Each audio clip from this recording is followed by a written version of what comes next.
बिस्मिल्लाहिर्रहमानिर्रहीम, अस्सलाम वालेकुम। Welcome to my kitchen. कैसे हैं आप सब? आई होप आप सब ठीक होंगे। आज मैं आपके साथ शेयर करूंगी फ्योनियो की रेसिपी। एक बहुत ही अलग सी रेसिपी आपके साथ शेयर करने वाली हूँ जो बन के बहुत ही डिलीशियस तैयार होती हैं। तो चलते हैं रेसिपी की तरफ। एक पैन ले लेंगे।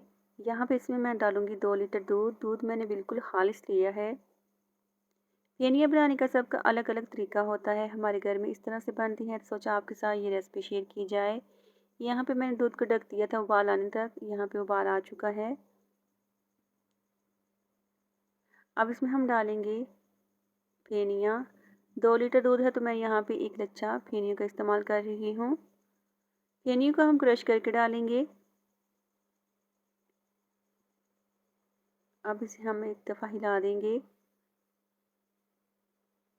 और एक उबाल आने के बाद इसमें हम डालेंगे शुगर।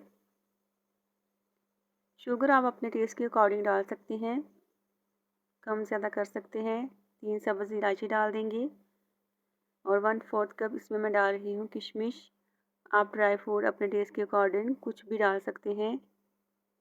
यहाँ पे इसे हम पकने देंगे 4 से 5 मिनट के लिए। और यहाँ पे इसका मैं अब मीठा चेक कर लूँगी। मुझे थोड़ा कम लगा है तो मैं इसमें थोड़ा और ऐड कर रही हूँ।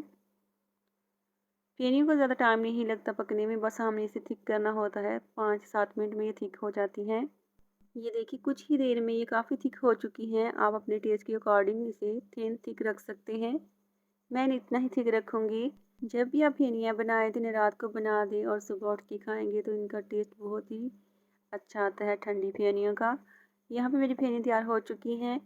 अब इसे मैं आलमंड से गार्निश कर लूँगी।